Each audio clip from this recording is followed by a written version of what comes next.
a greeting. What's going on? So today's March 20th, 2025, 9:34 p.m. Today would be day 31 of the Blade, but your boy's done. So hell yeah. I can't tell you the relief that I felt driving home today, knowing that I didn't have to do a role play. It felt so good because I talked about it yesterday, but I had just been dreading doing those things. I talked about it yesterday, so you can go back and listen to it if you want to know why. But anyway, it just felt great. So one thing that doesn't feel great, though, is I am just so goddamn tired at the end of the day, at the end of my work day, I guess, and after the gym, that I get home and I'm just so tired. And I know it's because I'm not sleeping the greatest. I know it's because I'm not eating the greatest as far as in the morning. I usually will have something so light for breakfast, and if I don't know. I just haven't been eating breakfast. So I'll have a protein drink, and that's about it. Also, I've been lacking with water. So I'm sure that all these things contribute, and I'm just feeling not as good as I could. But anyway, so today was a very great day. Actually, I didn't finish that story. So I got home, took a nap again, and it was actually one of the greatest naps I've ever had. It was very short. It was maybe like 45 minutes total. I wasn't asleep for the full 45, but it was laying down. But here's the beautiful thing about it. So here in Utah, in March, it's getting to the point where it's cold in the mornings, but it's kind of warm in the afternoon, and it's just nice. It's cold as shit, but it's nice. It's nice. It's not compared to the winter. It's nice. So I got home, and I've got 6 pillows on my air mattress in my office here, and a couple blankets and stuff. And then I've got this big love sack next to it. So it's kind of cozy over there in this corner because it's actually in a cutout area of the room where the wall goes back. It's almost like a perfect size for the air mattress. But I'm laying there, and I cracked open the window and then opened the blinds, so it was very bright in here. And so I'm sitting there with a nice breeze. I can hear the birds chirping. I can hear kids playing in the neighborhood. And it's just cool. It's nice. It's beautiful. The sun is shining. And I just fell asleep. And it was great. So definitely not trying to sleep because I feel like that shit is, or not trying to nap. I just feel like I don't know. Maybe I just got to accept the fact that I'm a tired fucking guy. So anyway, took a nap and that felt great. But anyway, so going into how today was a good day. So a lot happened as far as work goes because we learned that we can get these efficiency scores at work, and we can learn about how I don't know what the word would be. I guess efficient. I don't know if that's the best word to use. That's what they use, but it's not necessarily what I mean. We get to see how efficient we are with us running the time that we have allotted for tasks. And I've never given a shit about that. I've always come from the side of who gives a fuck about what it says on paper? How about it's the finished product that we care about? And I had the same issue with FedEx because I would scan a box down the block from the house that I'm going to, but it's faster to do it that way sometimes. So that way you don't have to, for example, if I deliver at the corner of a street and I can see that the next box, I can just see where the next box is. I'm going to grab both of them, bring them both up to the front of the truck with me, and then put the one that I'm going to get in the next stop on the dash. That's very secure, by the way, for fuck's sake. Someone crying about that right now. And then that way, when I get back into the truck, I can scan that and then fill out all the shit on my scanner as I'm driving to the next one. So I guess there's a lot of no-nos there, but that's not the point. The point is they would say that I scanned at the wrong area, so they think that I'm delivering to the wrong address. And my thing is, who gives a fuck about any of that as long as the correct recipient gets the correct box? And that's what I would get so upset about that because I'm like, dude, I could have scanned that shit in Arkansas, drove to New York, and then delivered it. Clearly, I didn't deliver it to Arkansas, or clearly, yeah. If I drove all the way to New York, why would I drive all the way to New York? So that gets me upset, kind of, to think that they don't care as much about what really happens as they do about what happens on paper, so that they can have data and make decisions. And I get that, but also if we're selling our shit, our assets that we have to work on, the canopies that we service on time and there's no problem, then who gives a fuck, dude? How about how it should be?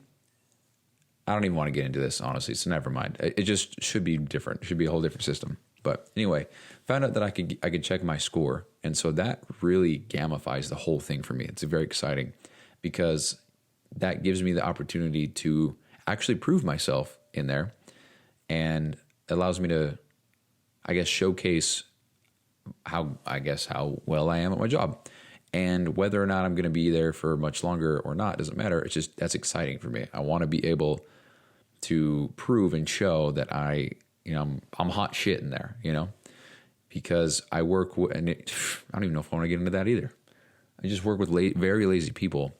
And so today when we found out about this, it seems like people were almost against it. Like one thing that happened that really grind my gears, was that in where I work, it seems like the norm has been so we're given X amount of days to complete the work. And there's, 200 tasks that go up into everything that's required to complete this thing. And people will drag these tasks on and on and on so that we meet the 31 days with the mentality that if we do it faster, then they will start to expect it sooner, and then we'll have to rush around to get our tasks done. Now, I understand that, but I'm coming from the mindset and mentality that if I'm at work and I'm clocked in, then I should be working. And if I'm not, I think that's horseshit. I think that's fraud. I think it's laziness. That is dishonesty. It's a lack of integrity. And this really isn't me even trying to play the moral high ground card. I just really feel that way because it's always been that way where I work. It's, hey, don't go too fast. Don't do more than what you need to for the day. We got to have more work for tomorrow. We got to make it last. And I've always just thought, no, fuck that, dude. I'm at work. I want to work.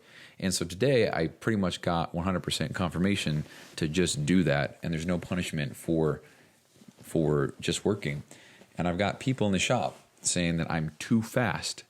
And I was trying to think about that. I was actually talking to my cousin, and I was like, what is too fast in here? Because it's not like I'm running up and down the shop floor and putting things away, throwing them so I can save time by not walking over there. But what the fuck do you mean? I'm not, what is too fast? And as I'm talking about it, I'm like, oh, dude, you know what it is? It's that I'm working while I'm on the clock and I'm not taking 20 breaks throughout the day. That's what fast means. Because a lot of the work that we do is very, you got to be very meticulous about it, or meticulous. Yeah, meticulous. Like detail oriented. It's very, some of the stuff is very touchy. Like you touch one thing, it fucks the whole thing up. Got to restart, or you got to make sure that the whole thing's lined up and it's nice and you don't get shit everywhere. We deal with a lot of paint and stuff like that, and you can't rush that. And if you do, it's very obvious that you did, and it looks like shit. So you're gonna have to restart, which would then cancel out the rushing, and you take twice as long. But I don't know. So how it works is we have a system, and let's say, just to make it easy, it says cut paper in half. So I start the task, and then I begin cutting the paper in half. Once I'm done cutting the paper in half, I then click stop, and then I move on to the next one. So technically, time is always running. It's just a matter of when I complete it. So if I start something that says cut paper, and then I complete cut paper, if I then start the next thing of throw away paper in the garbage an hour later, if I start that, it's going to back me up so that it thinks that I've been on that for an hour. So with that system in place, it means that at every second of the workday, I'm running time. So that means I should be working on that task. Now, if I'm not working on that task if I don't complete it, if I'm not working on that task, what the fuck was I saying? If I'm not working on that task, time is being ran. And so when I do complete it, it's going to think that I took longer to complete it than what I actually did, which ruins my score, my efficiency score. And I mean, it has a big domino effect. It makes the company that we service think that we're fucking them over because they're paying for all this time. And if we're taking less than that, they think that we're Sorry, if we're taking more than that, then I can't remember what the fuck it was, honestly. But anyway, so yeah, I got told that I was going too fast. And I'm like, no, I'm just at work, working. And so I'm not going fast. I'm just doing my job. Rather than sitting at my desk and waiting and letting time pass, I'm just working. And that's it. And so that kind of fired me up today because now I got 100% full permission to just work, and I have to slow down or whatever because that's how it used to be, kind of. So anyway, that happened today, and that was pretty fucking cool. But the downside with that is because I got that clearance, that confirmation to just continue working and to not stop and to, because I have that now and because I made a bigger deal about it to my manager, that I think kind of put a stoppage to me being able to work on my own stuff. Because if I'm always going to be hold on, let me clarify. It puts a stoppage to me working on my own stuff daily. There's going to be work stoppages where we paint something and we have to let it dry, so we can't do anything. That's when I could work on my own stuff. But as far as the day-to-day goes, I think I shot myself in the foot in that regard because now I'm always going to be on the shop floor doing something because I want to do that. And so I will, because I'm at work, crazy. And so there goes the time that I have for reading and working on my laptop and things of that kind, using my work computer or whatever. And so that kind of sucks. But maybe, I don't know, I'm just trying to be optimistic. Maybe it's good that I separate my full-time job from the business so that I'm not trying and stressing over personal job or personal business shit while I'm at work when I should be focusing on my job at work. You know what I mean? So I don't know. Just trying to be optimistic and find the good. But yeah, so that's that. So I got home and I have a brand new client and I made the whole program for him between the last few days. And I'm actually really proud of it, put a lot of work into it. And given this person's goals, I think this would be a fucking awesome program. And we'll just see how it goes for the upcoming weeks. And what's cool about this is I remember talking on the show that I'm not going to sit there and worry about making workout programs if nobody's in the program. I'm going to make them when they join. And then that way, that specific program for these people will be completely custom to them, which is always the goal, of course. But in the future, I'm definitely going to run templates. And, if I'm on Mina's level and I have 10 people join a week, I'm not going to sit there and make 10 individualized brand new programs. The likelihood that I have something in there that I've already created for somebody else who's on the same journey with the same goals, it's so high. So it wouldn't make sense to make a custom plan, custom workout regimen for every individual person if all their goals are relatively the same starting point, same struggles, same gym equipment, So just, it's what it is.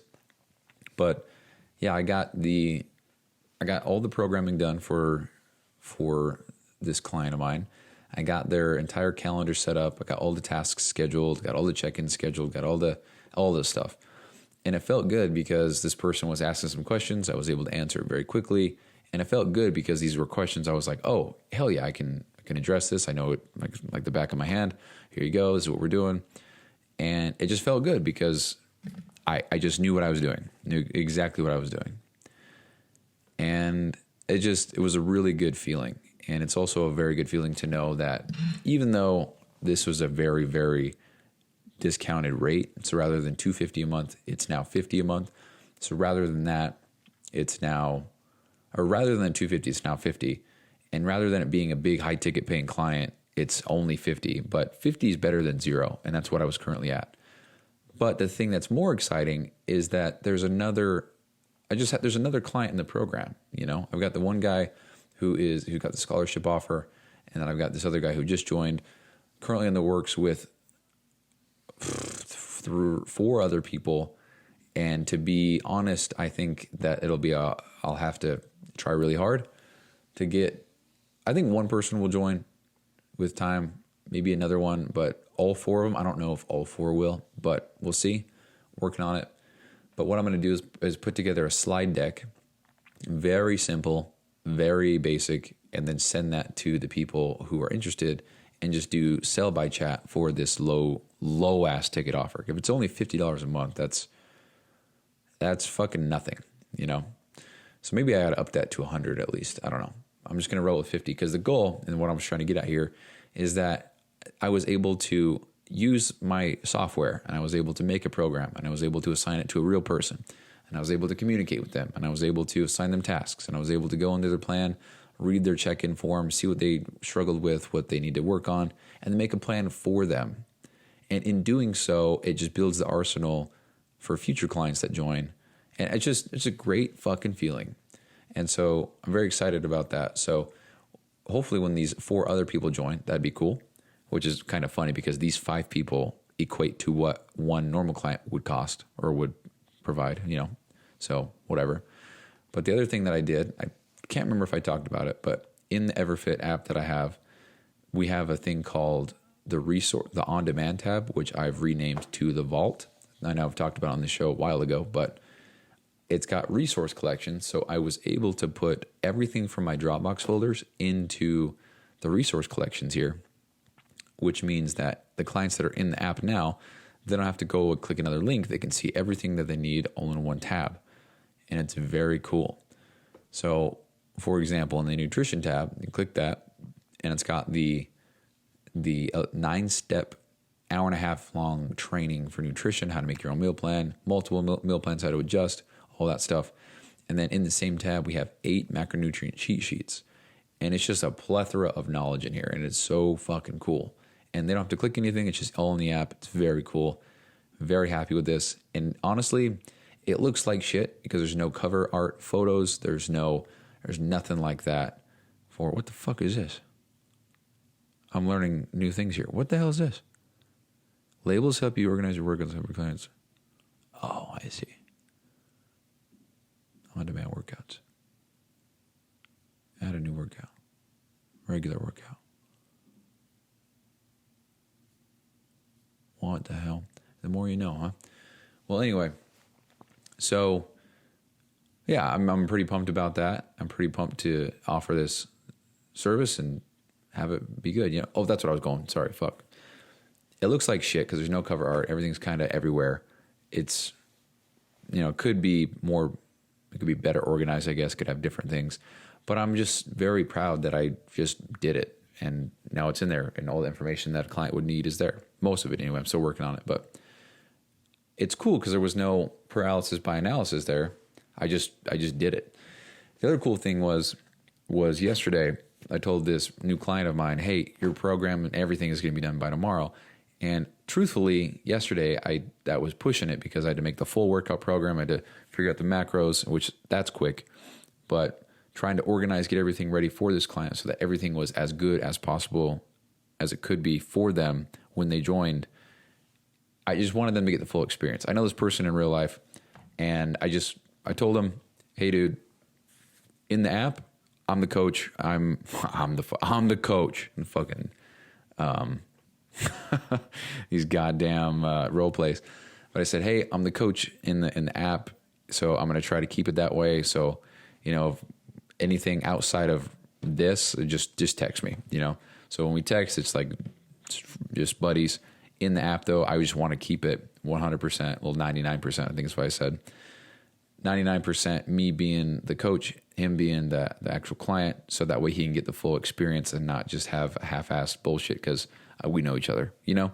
So trying to roll with that. So even though I know him in real life, trying to maintain that persona and that, I guess, authoritative figure within the coaching space. He's paying for a service. I want him to get the service. I don't want him to get I don't want him to get different, better or worse treatment because I know him in real life. I don't want to assume that. I think it's more for me. I just want to pretend as though this guy is paying me $1,000 a month. He needs to get results, and I'm the guy that he hired. So that's what we're doing. So definitely need to develop a more seamless system because there's a lot that I would like to know that don't know without having to ask. So I'd like to know how far they are along when they join the program with these modules, these step-by-steps, without having to just ask. So I'm trying to figure that out. I'm sure it'll come along, but it's just not important right now. But anyway, So that's kind of been my day. Oh, that's what I was saying. So yesterday I said that I'll get everything done tomorrow, and I was really gunning for it. I didn't know if I would be able to, because when you create workouts in the app and then you try to periodize them and then schedule them into a calendar and make sure that calendar fits within their schedule, it becomes very time consuming, and not even that, it's just very, very tedious and very hard to just sit down and focus on. But I did it. And the fact that I said yesterday that I would do it today, thinking that was kind of a stretch for me, but then I am doing it and I did it, that's a very, very, very good feeling for me. And it's now 9:55 p.m. I decided about 3 hours ago that I'm not going into work tomorrow because I'm good.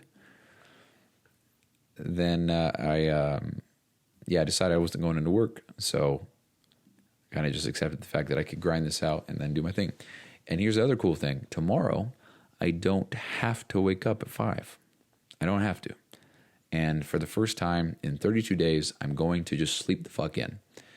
And I'm very excited to see how I feel, because there's not been one day in the last 32 days that I've gotten out of bed later than 5 a.m., which is pretty cool. It's a good feeling for sure. Might have even been sooner because of the days that I worked, but yeah, I mean, I'm definitely going to keep my wake up times early, but if I'm going to bed later, that I'm going to get my rest, because holy shit, you know? So that's that. So that today has been great. Today's been very great. So what else is there? What else do I got? As far as Blade-2 goes, I have not really put much thought into that. I did.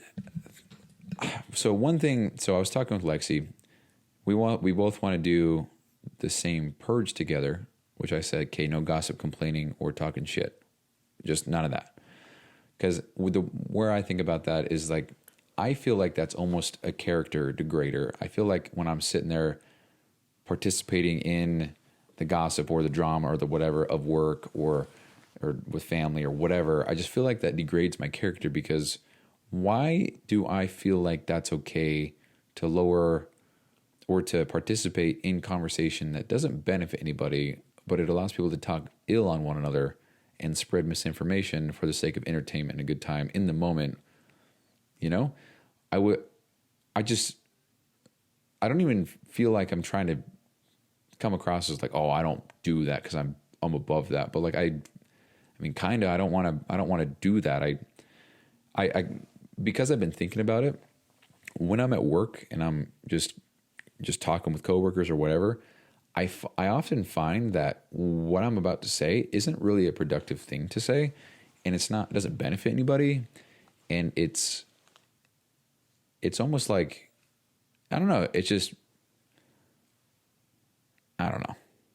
It's like I'm complaining about something, but it's not like a, holy fuck, my life sucks, I can't believe this is horrible. It's nothing like that. It's just like, dude, why is it written like this? Whoever fucking wrote this is crazy. It's just, there's such a better way. What the hell? And part of me feels like that's not really complaining, but it's just how I go about it. If I were to say, oh man, I don't really agree with this, I think it could be written better, that's not a complaint. That's not bitching. It's just observing facts right there. It was written poorly. I think it could be better. If I say, oh, that lazy piece of shit is sleeping, all that person does is sleep, they get nothing done, I think that's some talking shit. That's some just talking shit. But if I said, yeah, that person is very lazy because usually they will just sit there and do nothing, I feel like that's an observation of fact, and so I wouldn't count that as talking shit. If I said that guy is slow as shit and he is actually slow, I feel like that's a fact. If I'm in the heat of the moment, I say, oh, that motherfucker's slow as shit, god damn it, I feel like that's just complaining. That's lit. So anyway, I was thinking about that because I felt like every time I would go to say something, not every time, I would feel like, oh, why am I even saying this? This doesn't help, So I want to do that because I feel like it would help me shift my mindset a little bit.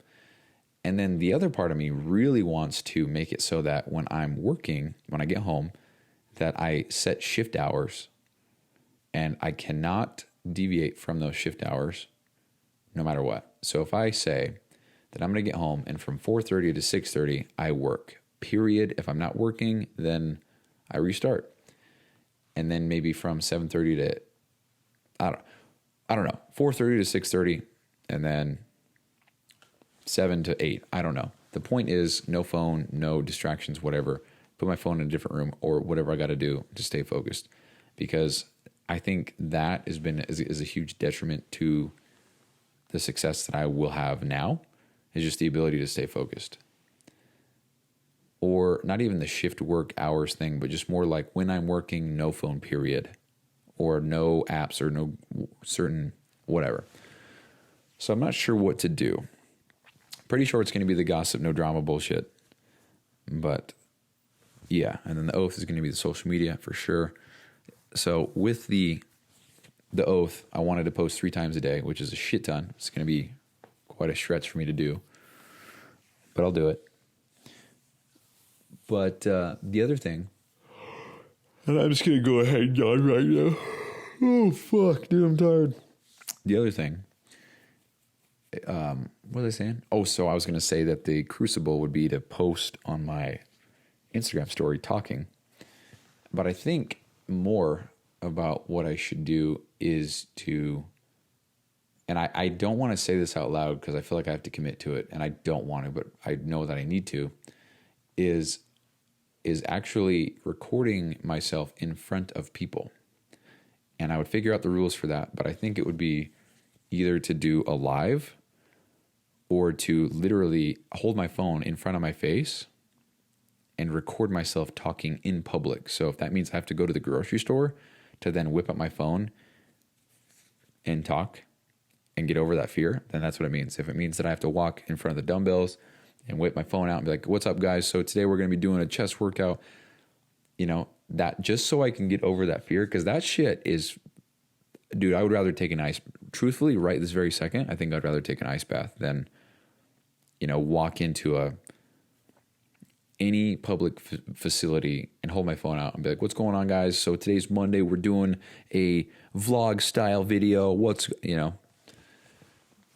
But if that's what I need to do to get over these fears, then so be it.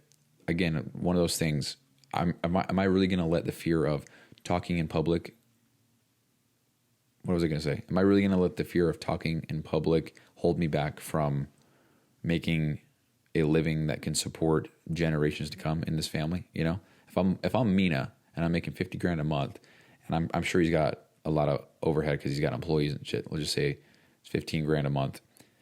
If I'm bringing home $35,000 a month, and I do that consistently, and it only compounds, and I do that for years, Sessions' bloodline is set. Well, I don't want to say the whole bloodline, because people can do some stupid shit with money very quick. Definitely don't want to spoil anybody, and I definitely don't want to just give it all away and say, oh, here you go, here's $1 million. But what I'm trying to get at is I can make a lot of money, and am I really going to let the fear of talking in front of a camera hold me back? Clearly, yes, I am, but I don't want that to be the case. And then as far as, so that would be the crucible. The oath would include the Instagram stories, so it would be one big social media bundle. So committing to that thing would better my business, which would then better my life and better my everything. So it's the rules. And then for the rigor, it would, just whatever. So the crucible would be talking in front of people on my phone or recording or whatever. That's the other thing. So I have this camera I was going to talk to you guys about. And then we've got the oath, which is social media package, crucible, talking in front of people, purge, no gossiping, drama, talking bullshit, all that stuff. So I would have to figure out the rules for that. Probably going to consult with Lexi about that, because she's got great insight. So I'm definitely going to see what she has to say about that, if she has any ideas, and then we'll go from there. So that's Blade-2. Now, segueing into something kind of different with the talk of the goddamn recording myself in public. There is this camera, and I just learned about it. It's called the DJI Osmo Pocket 3. And this is kind of right up my alley of what I'm trying to do. Because I want to film myself in the gym, but I don't want to be the guy that has the tripod and takes up space and has all the attention on him. having a fucking phone on a tripod. I don't want to do that, you know, and maybe talking in front of people would help.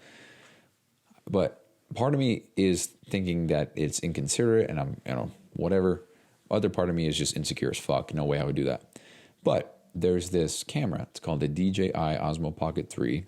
It's actually a gimbal, but it's got a camera the size of a, I don't know, maybe if you take 4 normal playing dice and stack them, or I guess that would technically be 8, you stack them into a perfect cube.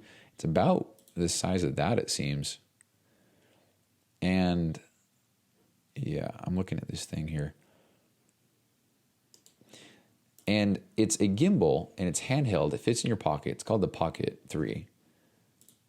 Okay, real quick. I just clicked on Best Buy. I click on the link. It says, "Hey, we'd like your feedback on your visit today. We take the survey." Dude, I've been here for 3 seconds. Fuck off. Don't ask me that question. Anyway, so I got this. So I'm looking at this camera, and the cool thing about this is that it's small. First of all, it's not a phone, so that frees up my phone if I'm in the gym. Very cool. And it's a gimbal, so that means when it films, the shots are butter. It's beautiful. If you don't know what a gimbal is, it's one of those handheld devices that makes shots smooth because it can't go up and down. There's sensors and arms that make it so that it stays steady, and you get the very smooth look of the footage. But it's so small, so there's no extra weight, so it's just perfect. So I watched a lot of videos on this. But we've got, where the fuck is it here? So we've got that. It's magnetic. It's very small. It's got a screen, a selfie screen on it, so you can always see what the camera sees if you're holding it or if it's facing you or whatever. You can flip the screen horizontally or vertically, and it changes how it records. So vertical picture or movie picture, which would be horizontal. And it's touchscreen, so you can change all the settings on there. There's a button on there for record. There's a joystick to move the gimbal, all this stuff. Now, the coolest part about all of this is that it's got tracking software on it. So if I'm at the gym and I put this on a squat rack, you know, metal part of the squat rack on the side so people can't see it, or if I'm not in anybody's way, or if I'm, you know, it will track me and it will follow me. So when I walk over, grab the dumbbells, and walk back to my spot, it tracks me the entire time. So it gives that look that someone's filming me, that it's not a stationary shot. It adds some substance to my videos because they're all not stationary shots. And it moves up and down, left to right, diagonally, either way. And that part is fucking incredible. So much so that it's got me thinking about selling my Sony a7 III, because the only reason why I have that now is to record videos, but I don't even record videos on it now. I use my phone because it's easier. And so I thought, well, maybe it's time to really sell that camera if I'm not really using it anymore. And maybe I'll get this thing. Because this motherfucker is $520. It's quite an investment.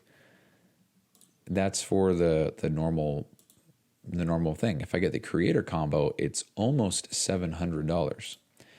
So I've got rewards points on my credit card, I think almost $400 worth.